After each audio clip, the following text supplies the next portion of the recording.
अस्सलाम वालेकुम एवरीवन, कैसे हैं आप सब।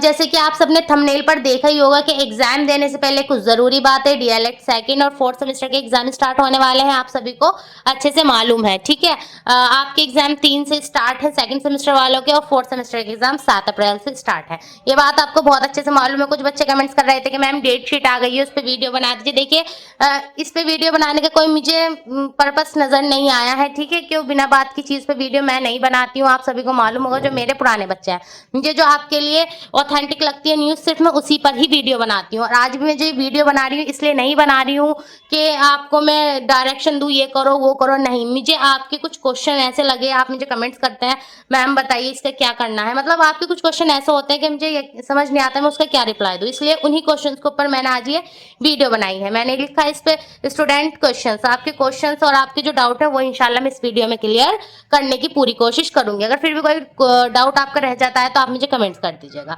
ठीक है, तो प्लीज जो मेरे चैनल पर फर्स्ट टाइम आए हैं चैनल को सब्सक्राइब कर लीजिएगा, वीडियो को लाइक कर दीजिएगा और इस वीडियो को अपने फ्रेंड्स तक जरूर शेयर कर दीजिएगा। तो चलिए टाइम वेस्ट करे बिना जल्दी से अपनी वीडियो को स्टार्ट करते हैं, क्योंकि इस टाइम में आप सबसे यही कहना चाहूंगी, अब ये वो टाइम चल रहा है कि ना तो आपको किसी को कोई पढ़ा रहा है उसकी वीडियो देखनी है। ठीक है, ये टाइम ऐसा है जो आपने पढ़ लिया है सिर्फ उसी का रिवीजन करना है, नया कुछ नहीं देखना। मैं ये नहीं कह रही बिल्कुल मत देखो, कभी कभार ऐसा होता है कि हम सुबह में कुछ क्वेश्चन देख के चले जाते हैं वो पेपर में आता है, पर मैं ये बोलना चाहती, सिर्फ आपको ये समझाना चाहती हूँ, कोई नया यूट्यूब पर आपसे ये कहे कि मैं 5 दिन में पूरी तैयारी करा दूंगा या मैं ये कर दूंगा, तो नहीं, आपको ऐसा बिल्कुल भी परेशान नहीं होना है। सिर्फ आपको अपने जो तैयारी कर रखी है आपने उसी को ही रिवाइज करना है। ठीक है, चलिए, तो मैंने थोड़ी सी अपनी तरफ से आपको एडवाइस दी है और आपकी मर्जी, आपको जो अच्छा लगा आप वो करिए। ठीक है, चलिए, तो आपके कुछ क्वेश्चन से आपके डाउट उन्हें एक बार देख लेते हैं।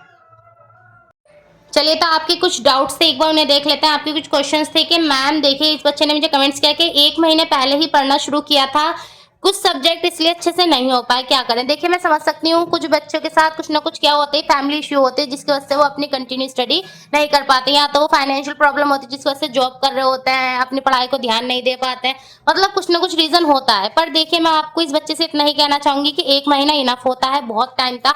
ठीक है, अगर तैयारी नहीं हो पाई है कोई बात नहीं, आपको सबसे पहले तो कॉन्फिडेंट की जरूरत है। अपने अंदर इतना कॉन्फिडेंट रखिए कि 1 महीने मैंने इतना पढ़ा है, मैं कर सकता हूँ। लेकिन इसका सिर्फ जो मैं अपनी तरफ से आपको सोल्यूशन देना चाहूंगी वो ये है, देखिए, आप मान लीजिए डीएलएड सेकंड सेमेस्टर के स्टूडेंट है तो आपके 7 सब्जेक्ट हैं, अगर आप डीएलएड फोर्थ सेमेस्टर के स्टूडेंट है तो आपके 8 सब्जेक्ट हैं। हमारे पास 5 दिन बच रहे हैं, आपको सिर्फ कुछ नहीं करना है, इन सभी पेपर के अब आपको प्रीवियस ईयर के पेपर, यानी कि मान लीजिए आपके 4 सब्जेक्ट नहीं हुए हैं, ठीक है, 4 नहीं 2 सब्जेक्ट अच्छे से नहीं हुए हैं, उनका आपको क्या करना है, प्रीवियस ईयर पेपर। अब मैं ये भी नहीं कहूंगी कि 10-10 साल के कर लो 5 दिन में, 10 साल करना मुझे नहीं लगता कि पॉसिबल हो पाएगा। आपको सिर्फ और सिर्फ 3 ईयर के, ठीक है, लास्ट 3 ईयर, या फिर आपके पास जल्दी आप कर लेते हैं, आपकी पढ़ने की स्पीड अच्छी है तो एटलीस्ट 5 ईयर के पेपर आपको करके जाने हैं तैयार। आप यकीन मानिए, डीएलएड के जो जितने भी सेमेस्टर होते हैं, ठीक है, फोर्थ सेमेस्टर के स्टूडेंट्स को मालूम भी होगा कितने ज्यादा क्वेश्चन रिपीट होते हैं, इसमें बहुत ज्यादा क्वेश्चन रिपीट होते हैं। तो प्लीज अपने सभी, चाहे आपकी तैयारी भी बहुत अच्छी हो गई, मैं उन स्टूडेंट से भी कहूंगी जिसको इतना कॉन्फिडेंट है कि मेरी तो बहुत अच्छी तैयारी है पर मैंने प्रीवियस ईयर पेपर नहीं करे, प्लीज मेरे कहने से आप एक बार अपने लिए प्रीवियस ईयर पेपर जरूर कर लीजिए। ये आपको जब आप जाकर देखेंगे तो आपको यकीन आएगा कि मैम ने अच्छा किया था, हमें एडवाइस दी और हमने अपने प्रीवियस ईयर पेपर कर लिए, क्योंकि आप जब जाके देखेंगे 4 से 5 क्वेश्चन हमेशा हर पेपर में रिपीट होता है। ठीक है, तो अपने प्रीवियस ईयर पेपर आपको करने हैं।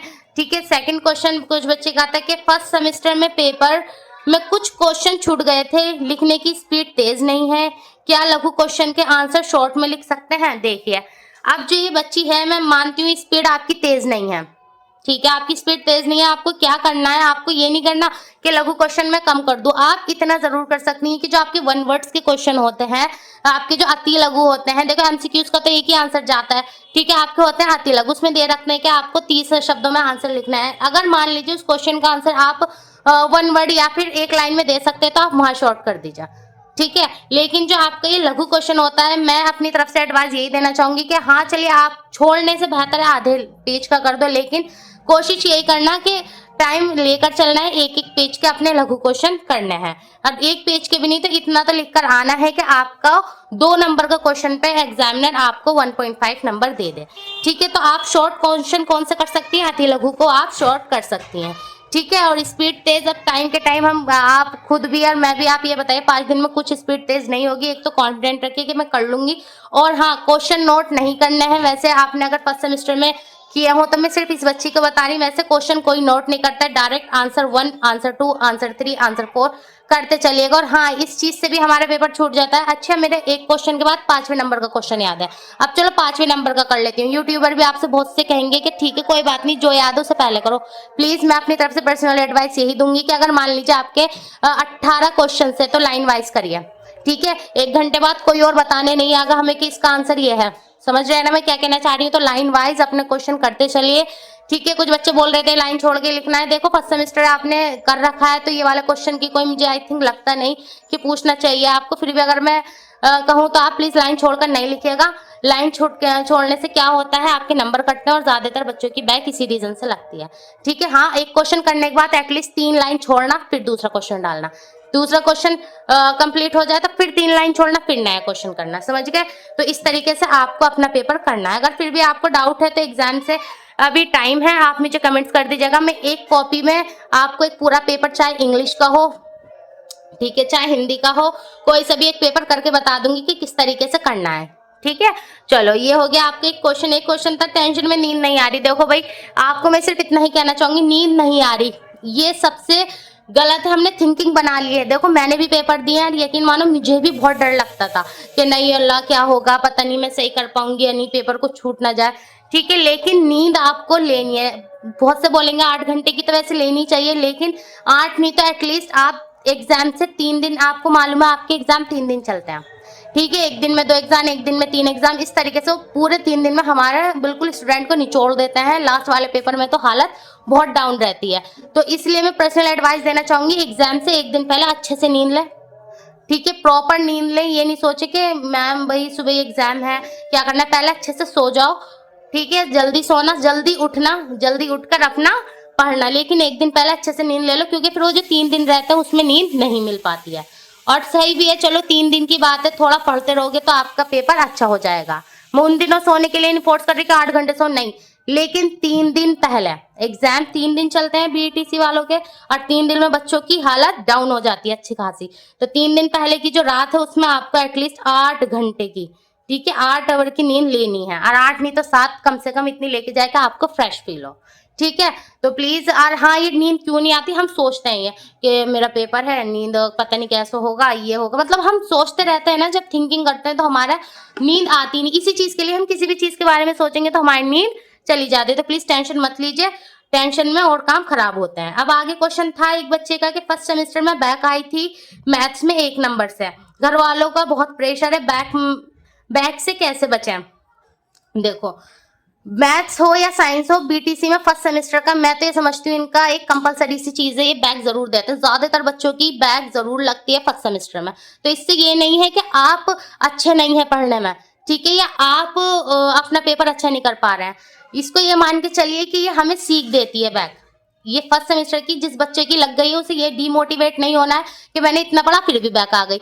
ये तो आपको ये समझ लीजिए ये देते ही हैं, लेकिन इंशाल्लाह ये बैक क्लियर हो जाती है, फर्स्ट सेमेस्टर की क्लियर हो जाती है। लेकिन अगर फोर्थ सेमेस्टर में है, ठीक है, अगर इसकी बैक लगती है तो ये समझ लीजिए आपको अगले जो नया सेशन आता है उनके साथ अपनी बैक क्लियर करनी होती है। तो प्लीज फोर्थ सेमेस्टर वाले स्टूडेंट्स अपना ख्याल अच्छे से पेपर दीजिएगा कि बैक ना लगे, इस तरीके से आपको अपना पेपर करना है, कुछ भी छोड़ के नहीं आना है, चाहे सेकंड सेमेस्टर के स्टूडेंट हो चाहे फोर्थ सेमेस्टर के स्टूडेंट हो। तो देखिए ये जो भी बच्चा है फर्स्ट सेमेस्टर में आपकी बैक आई थी, कोई बात नहीं, घर वालों का प्रेशर आपको करने दो, घर वाले हो या दुनिया वाले, उनका काम कहने का होता है, कहने दो। जब हम मेहनत करते हैं या हमें नंबर हमारे अच्छे नहीं आते हैं तो दुनिया हम बात बनाने आ जाती है, अच्छा इसका ये नहीं हुआ, देख लो इसका तो ये नंबर कम रह गया। लेकिन जब हम अपनी सक्सेस हासिल कर लेते हैं तो वही लोग हमें क्या कहते हैं, देखो उनका बेटे ने इतने अच्छे नंबर से पास हो गया, उनकी बेटी पास हो गई। तो दुनिया वालों का काम सिर्फ कहने का होता है, उन पर आपको ध्यान नहीं देना है। ठीक है, सिर्फ आपको किस चीज पे ध्यान देना, देखो आपकी बैक लगी, ठीक है, आप जिस सब्जेक्ट में बैक लगी उस पर ज्यादा ध्यान दो। मैथ्स में बैक आई है, मैथ्स का आप लास्ट 10 ईयर, कितने ईयर, लास्ट 10 ईयर के प्रीवियस ईयर पेपर करके जाओ। इंशाल्लाह आपकी बैक नहीं लगेगी। क्वेश्चन बार बार मैं फिर बोल रही हूँ रिपीट होते हैं। और आपको मैं 3 चीज और बताऊंगी बैक से देखो कैसे बचे। एक तो प्रीवियस ईयर पेपर रट लो, अच्छे से कर लो, उन्हें इतनी प्रैक्टिस कर लो। मैथ में तो हम रटते नहीं, मैथ्स में तो प्रैक्टिस मांगती है। मैथ्स तो इतनी अच्छे से उसकी प्रैक्टिस करो कि आपको देखते ही उसका आंसर आ जाए, ठीक है ना। चलिए अब मैं आपको 3 चीज और बता देती हूँ, देखो बैक से कैसे बचे। कोई क्वेश्चन छोड़ना नहीं है, पहली और जरूरी बात। सबसे पहले याद रखिएगा, कोई क्वेश्चन नहीं छोड़ना। नहीं आता कोई बताने के लिए, हमें कोई टीचर नहीं आने वाला है वहां पे कि अब छोड़ दो, बाद में कोई टीचर बता देगी। कोई बच्चा इतना इंटेलिजेंट, तुम हमेशा ये थिंकिंग रखो, अगर ये क्वेश्चन तुमसे नहीं आ रहा, इतना पढ़ के आए हो तुम, तो बराबर वाले से भी नहीं आने का। हम क्या सोचते, चल इससे पूछ लेंगे, हमें पक्का पता है वो सही बताएगा, ठीक है ना।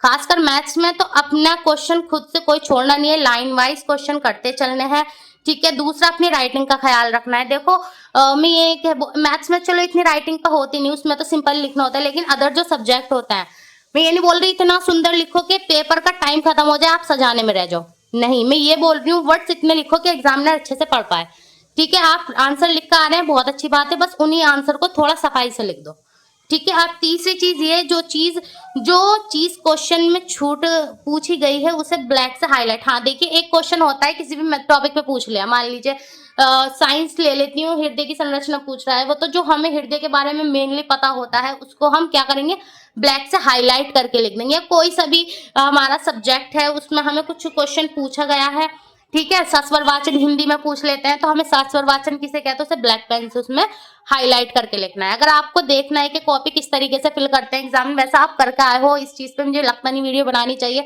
पर फिर भी अगर आपको नीड है तो मैं बस आपकी हेल्प के लिए एक शॉर्ट वीडियो उस पर डाल दूंगी, ठीक है।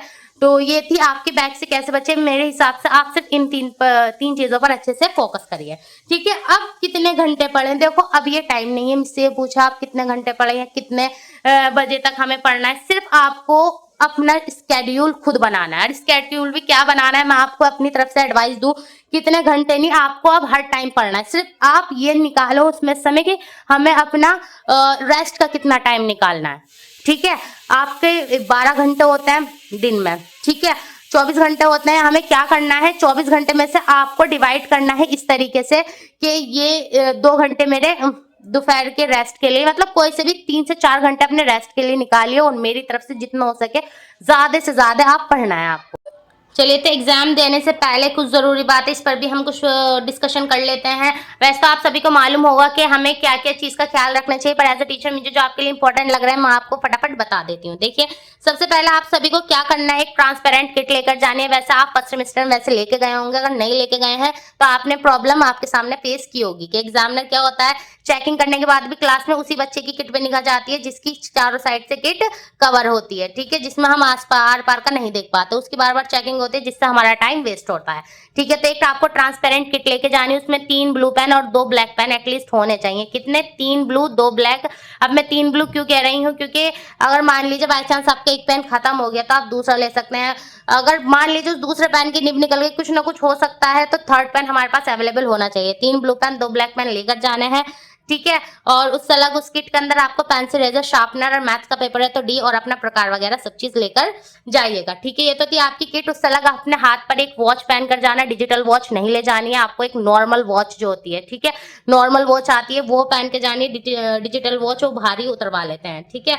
और आपको क्या करना है, एटलीस्ट अपने सेंटर पे आधे घंटे पहले पहुंच जाना है।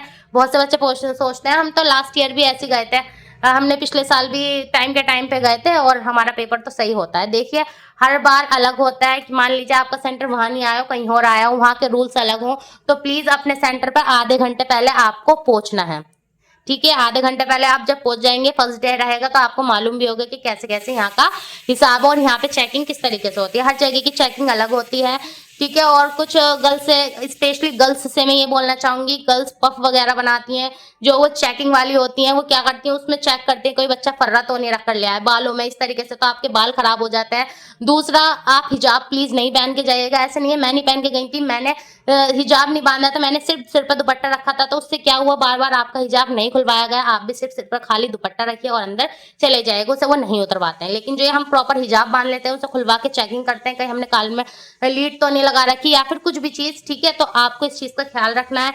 और कुछ एक चीज और, कंप्लीट अच्छे से अपनी नींद लीजिएगा, और प्लीज डरना नहीं है, आपके इंशाल्लाह पेपर बहुत अच्छे से होंगे। कॉन्फिडेंट रखिए कि हमारा पेपर इंशाल्लाह बहुत अच्छे होंगे और हम अच्छा कर पाएंगे, क्योंकि जैसे हम थिंकिंग बनाते हैं पेपर वैसे ही हमारा होता है।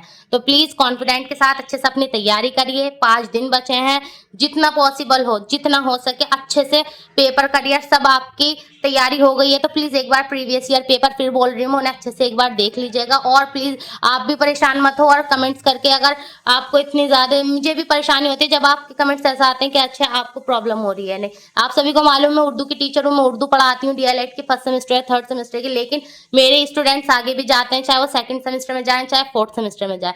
तो प्लीज ऐसा नहीं है कि आप चले गए तो मुझे आपके बारे में आपकी टेंशन नहीं होगी, आपको लेकर मुझे टेंशन नहीं रहती है। तो प्लीज अपने अच्छे से पेपर करिए, बाहर इतना ज्यादा टेंशन नहीं लीजिए, ठीक है। और कुछ बच्चे बोल रहे थे मैम दुआ करिएगा हमारे लिए, यकीन मानिए मैं आपके लिए नहीं, मैं सभी उन बच्चों के लिए दुआ करती हूँ जो मेहनत कर रहे हैं, ठीक है ना। अच्छे से अपने पेपर करिएगा और all the best for examination. Eid आने वाली है, ईद मुबारक एडवांस में। और हाँ, एक चीज और, जिन बच्चों के मॉम टर्म्स हैं, ठीक है, ईद आने वाली है, प्लीज, ईद हर साल आती है लेकिन एग्जाम एक बार आएगा, तो प्लीज ज्यादा फोकस अपने एग्जाम पे करिएगा, अच्छे से तैयारी करिएगा। इंशाल्लाह जब आपके एग्जाम अच्छे होंगे तो आप क्या करिए, अगले साल अच्छे से अपनी ईद को सेलिब्रेट करिएगा। तो चलिए जल्दी मिलती हूँ मैं आपसे नेक्स्ट वीडियो में, जब तक के लिए टेक केयर, अल्लाह हाफिज।